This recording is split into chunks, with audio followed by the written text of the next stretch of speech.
In the past couple of weeks, 2 different people, both under the age of 18, have recently come forward saying that they had inappropriate messages with me on social media. In both of these cases, I added these people on Snapchat, asked how old they were right away, was told that they were 18, believed them, engaged in a flirty conversation, and then later on found out that they were actually 16. James Charles just needs to pack his bags and get off of the internet. After overcoming such an intense scandal a little less than 2 years ago, something even bigger, something even more severe has occurred recently, and this time it's not going to lead in a redemption arc or in his favor. However, unless something changes in the near future, there is likely not going to be as much backlash as he received in the previous Dramageddon. And today we are going to dive into why, as well as this entire situation, because it's disgusting. To catch you up to speed before we dive into this video, at this point, nearly a dozen people have claimed that James Charles has sent them inappropriate text messages and photos through Snapchat while these people were under the age of 18, which, for those of you who don't know, in the United States is kind of against the law, whether he knew it or not. James has publicly admitted to doing this as well in his most recent video. However, is he truly holding himself accountable? Nope.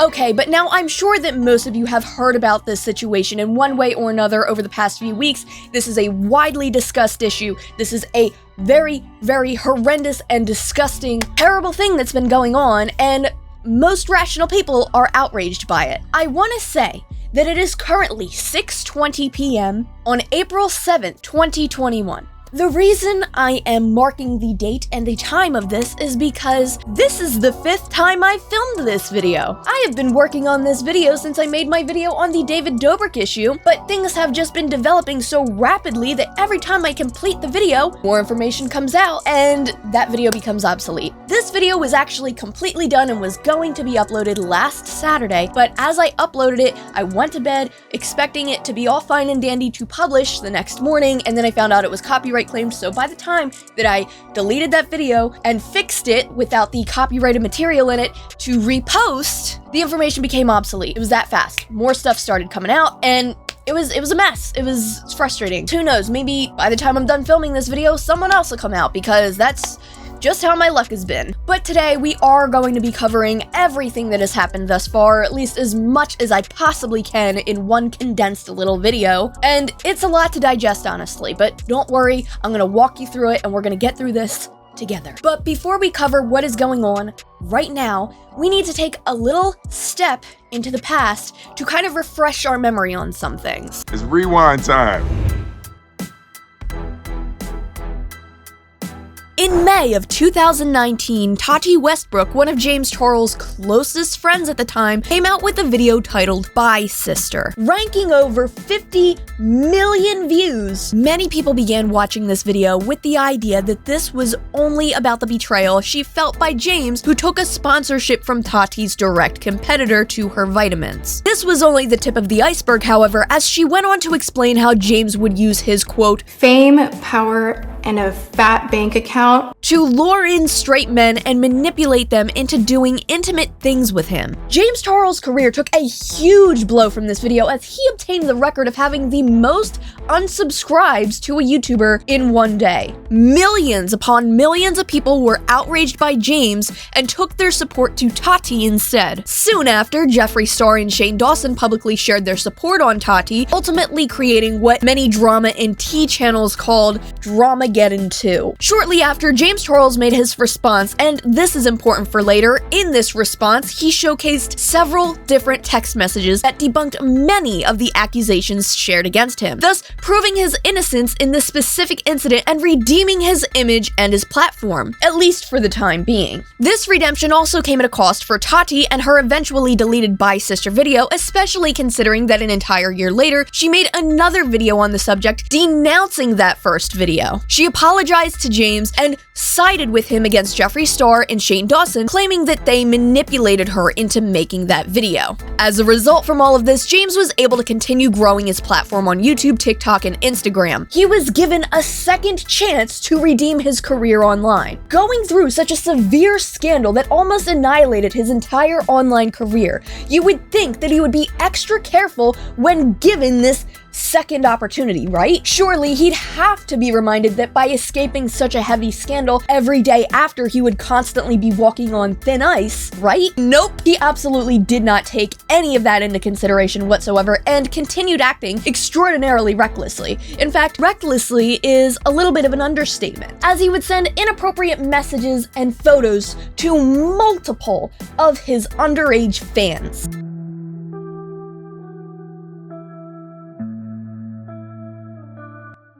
It's extremely important that I mention that while I truly do not think that Tati or even Shane and Jeffree were directly being homophobic towards James in this matter, this entire scandal did unfortunately stir up quite a few homophobic stereotypes against James Charles as well as the LGBTQ+ community. People were blaming this previous scandal on what gender James was attracted to rather than just focusing on his actions as an individual. By no means does this entire situation make that acceptable. And I just want to make it abundantly clear that I do not support anybody using this scandal as a reason to be homophobic towards James or anybody else involved. And if I happen to catch any comments that at all imply anything remotely close to what I'm saying here, I'm gonna remove them and you're gonna be blocked. So with that being said, let's move on to what's going on now. Last summer, James was exposed for sending inappropriate messages to a 14-year-old boy on Snapchat. Shortly after, it was apparent that this boy was lying about his age to talk to James. This caused a lot of people to give James the benefit of the doubt and sympathize with him for having somebody trying to get him canceled again, as James claimed he was unaware of this boy's age. However, many people, including myself, had no idea this first occurrence had even happened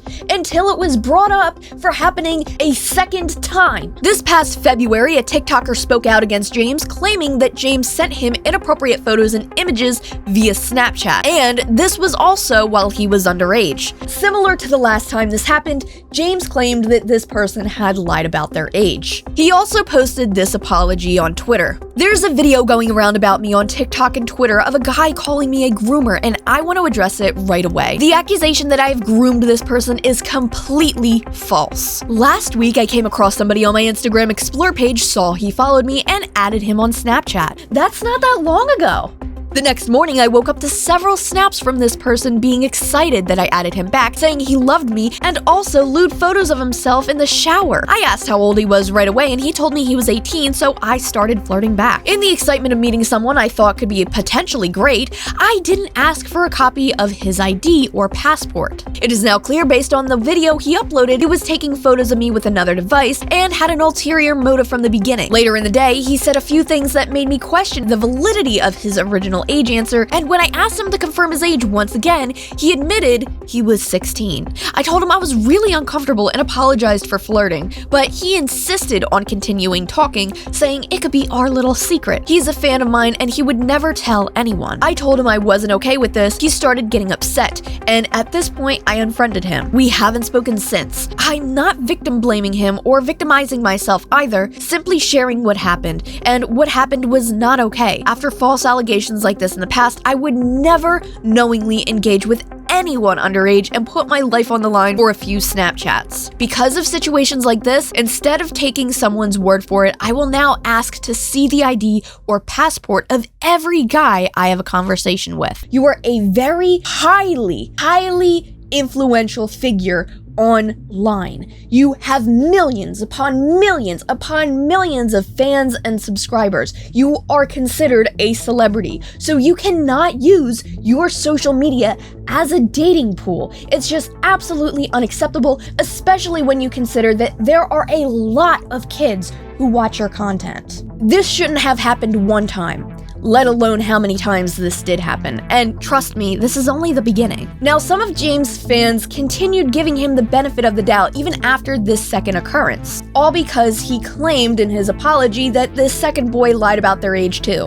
What's even worse is that not all of James's fans, but some of his fans went right into victim blaming this poor kid. I ain't trying to victim blame. Okay, when someone starts a sentence with that, I brace myself for what I'm about to read next. But why didn't you show the screenshots of when you told him you were 16? Did you get your 15 minutes of fame yet? I don't wish any harm on anyone, but I'm just saying there were times when either one of you guys could have stopped it. Like, I love you, James Charles, and I'll forever support you, but what you did was wrong. Same goes to you, blank, whose name is redacted for these situations specifically. You should have known better. If you know that James is 21, why the f did you try to talk to him in the first place? Maybe because he's a huge celebrity and a lot of people idolize him. All that you ever wanted is fame, but we all know that bad fame sucks. Someone also pointed out to James that he was trying to get out of the situation after making his notepad apology, to which James responded with, "I'm not trying to get out of anything. No matter what happened, it was unacceptable, embarrassing, and I should have taken extra steps to research the person I was talking to. There is no excuse. Fool me once, shame on you. Fool me twice, shame on me." What about the 10th time? Is it like fool 10 me, shame you twice? Two things are also extremely important to note here, however. One is that the boy involved did claim that James knew his age. So at this point, it's James's word against this boy's word. But it's also James's word against the fact that it was so easy to find out this boy's age on his public social media. Could it be possible that James honestly didn't see his age on his social media and it was an honest mistake? Yeah, sure. What about when this happens with multiple other young boys? At that point, can you still claim ignorance? Because the more that come out, the more suspicious you look, James. After this incident, multiple other boys between the ages of 15 and 17 have come forward. At the time of recording this, at least 10 people have come forward stating how James has sent them inappropriate images and messages through Snapchat while they were minors. Many of these boys also do have their age in their social media bio. It's taken less than 2 minutes for the average person to find some of them. And you mean to tell me that James Charles, somebody who does social media as their job, cannot be bothered to take 10 seconds to find out that person's age on their social media? Which is extremely interesting because every person who I know that is currently dating on apps like Tinder and Bumble, they will look at this person's picture, they will look for their age, they will look for more information about them while they're talking about them, not just to confirm their age, but to look at their interests and their hobbies and stuff. It's just, if you're talking to somebody romantically, you're naturally gonna wanna know more about them. So why did this not cross your mind? But one thing that's really important to point out now is the fact that in James's apology, he claims that he is only interested in people his age or older, but he contradicted himself in this statement here on Logan Paul's podcast, where he says something a little different. Why? Okay, so the thing is, for me, I'm 21, but like I said, I have the mentality of a 40-year-old. Yeah. So for me, I'm much more mentally and emotionally mature than a lot of people my age. I'm not physically attracted to older guys, which sucks. I would date the absolute youngest, 18, 19 that looks a little bit older, or 24 that has a young personality. Okay. So I'm in a tough situation where it's really hard for me to find people already that want to date. Yeah. Period. Even if you were able to 110% prove without a shadow of a doubt that every single one of them lied about their age and you didn't know about it, you're still the adult in the situation.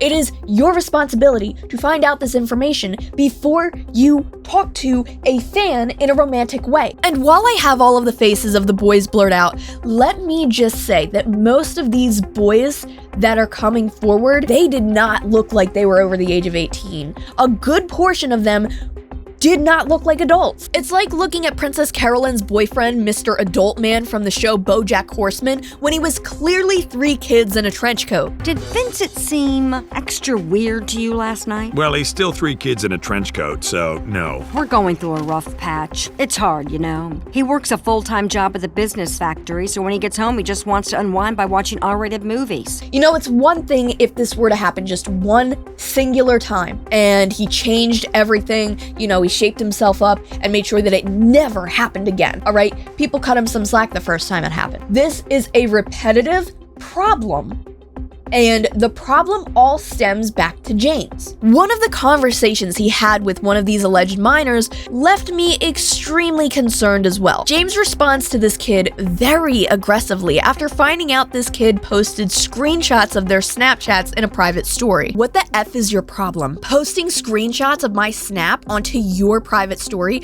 I strongly recommend you keep my name out of your mouth or we're going to have a major problem. I'd love to remind you that you are the one who called me cute and said you were bisexual and into me. Lying about your age to bait someone is against the law, by the way. Yeah, but so is sending inappropriate pictures to somebody underage, regardless of whether or not you knew their age, is also against the law. I didn't delete anything. In which messages? The messages of you admitting you lied about your age. I saved them and they're gone. I don't know, but I can promise you I didn't delete anything, lol. And then it said he deleted the messages. Here's the thing, kids lie about their age all the time, and that is why it's so important that you as the adult verify how old the person is before you send them explicit images of yourself and start romantic conversations. It's really not that hard. You could just do it in a simple search more than half of the time, especially, again, when your job is social media. And either way, James manipulated that boy into thinking that he was in the wrong and used very threatening language against him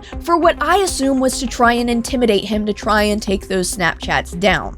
And then we have James's apology, and good God. Once these accusations began to come out, YouTube removed James Charles as the host from his own show, Instant Influencer. Shortly after, James made a second apology. This time it was a video where he conveniently sees the light now on how he was so wrong and is extremely sorry, despite voicing an entirely different opinion just a few weeks prior.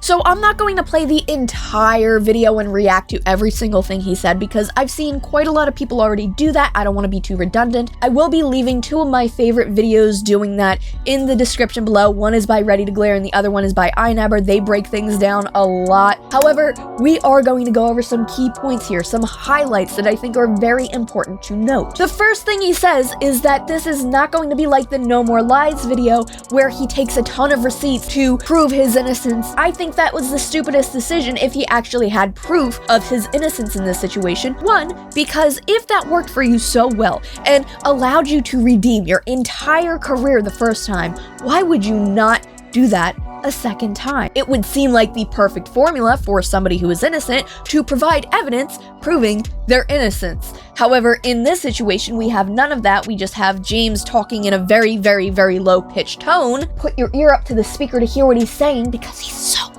quiet. He also uses very specific language to try and generalize the topic, so that way he can share his opinions on his own innocence in the situation without directly saying that, because he doesn't want to look like he's defending himself and victim blaming, even though that's exactly what he's doing. He's just not saying it directly. Oh, and then he blames this entire thing on being desperate. Desperate people don't resort to sending inappropriate pictures of themselves to minors, multiple minors. Just because you're desperate doesn't mean you do illegal things. That is the stupidest thing. And I don't know how he sat there and edited this video and looked through it and said, you know what? It's a good idea to put that in there, and left it in there. And then we have this strange issue, which is kind of what I was alluding to in the beginning of this video. On James Charles' apology video, his likes heavily outweigh the dislikes despite being covered by several mainstream media outlets. What I find even more interesting is the fact that while this situation goes so much deeper than the last scandal he was in, there are significantly less views on this apology video. In fact, if you compare it to the average amount of views his normal videos get, you could chalk it up to that the majority of these views are just his regular viewers, which would also explain the like to dislike ratio, because naturally his audience who are fans of him and are going to see this video first are going to more likely give it a thumbs up than the average person who is outraged by what is going on. But why? Why aren't there as many people watching this video, disliking this video? Why does it feel like nobody cares about this situation?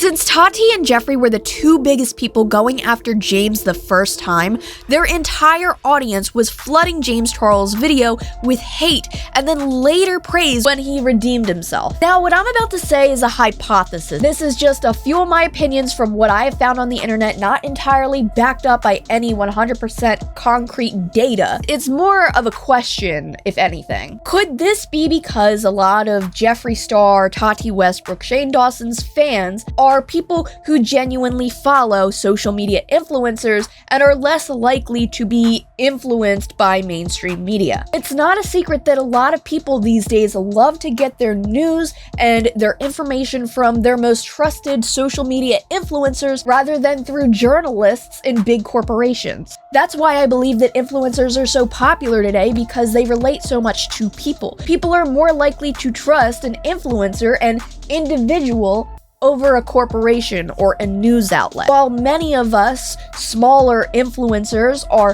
currently outraged and discussing how terrible this entire situation is and how James should not get any more chances, quite frankly, a lot of our audiences don't even compare to the size of James Charles' audience, like Tati Westbrook's or Jeffree Star's did when the first Dramageddon happened. Which is why I personally think that the reason why James isn't getting as much hate this time around and only lost 100,000 subscribers compared to his millions upon millions lost in 2019 is because so far there's no huge influencer speaking out about James the way that there was the last time. Even if somebody like Jeffree Star or Tati were to come out and speak out about James again, it likely wouldn't go over as well as it did the first time. Mostly because Tati at this point is known for flip-flopping on her opinions of James, whether she was right or not in her first video or second video. Her execution of these videos are actually what damaged her credibility. Then we have Shane's breakdown in response to her second video, and then his laundry list of incidents that resurfaced right after, which is what destroyed his credibility. And then we have Jeffree Star. As I've said in just about every video I've talked about Jeffree Star, he was either lying about what he knew regarding James allegedly assaulting another person, or lying about actually caring about it,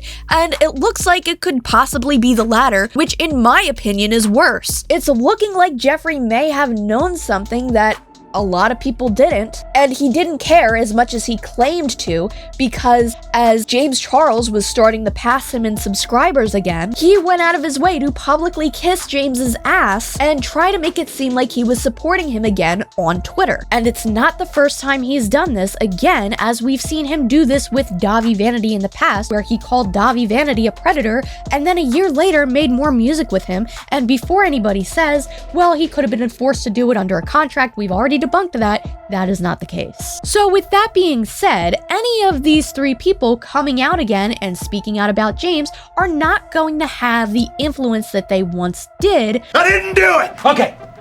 Everybody just calm down. Count of three, we're all gonna put down our guns. I have crossbows. We'll put down our weaponry on the count of three. Okay. You ready? I'm ready. 1, 2, 2, 3. So unless somebody else with a huge platform comparable to James Charles' size comes forward with any of their own information, it's likely that this is not going to create as big of a backlash as the first time, which is very unfortunate because this time, with so much evidence coming forward of James sending multiple messages to multiple underage people, at this point, whether or not it was an accident, doesn't matter. It's happened so many times. If you're that dumb, then you don't deserve to be online anyway. Nobody can claim ignorance that many times. It's nearly impossible. And even if you were truly ignorant every single time, then you don't deserve to have a platform because you're clearly too stupid to have one. I'm gonna leave this video with a message to anybody out there. Anybody who's an influencer, thinking about being an influencer, or just your regular average person. First of all, to influencers or aspiring influencers, don't fucking message your fans trying to date them. Don't try to use your subscribers as Tinder or Bumble. You know what you should use? Tinder or Bumble or whatever dating website you prefer. For everybody looking for a romantic interest online, do your due diligence and make sure that the person you're speaking to romantically, the person you're flirting with and trying to have a relationship with and sending pictures of yourself and your bits to, make sure they're over the age of 18, make sure they're legal, make sure that you're not talking to a minor. It doesn't matter if you're just an average person or a celebrity. Stop. It's so easy to not sext minors. That's where I'm gonna end it. Goodbye. I'm done. Just kidding. Thank you so very, very, very much to all of my supporters on Patreon. I just realized this is the first public video you're going to see with this new camera, and I have to thank all of my supporters over on Patreon because you are the reason why this camera is in my presence right now. I love this camera. My other camera just was crapping out. It was starting to get dead pixels. I've had it since 2012.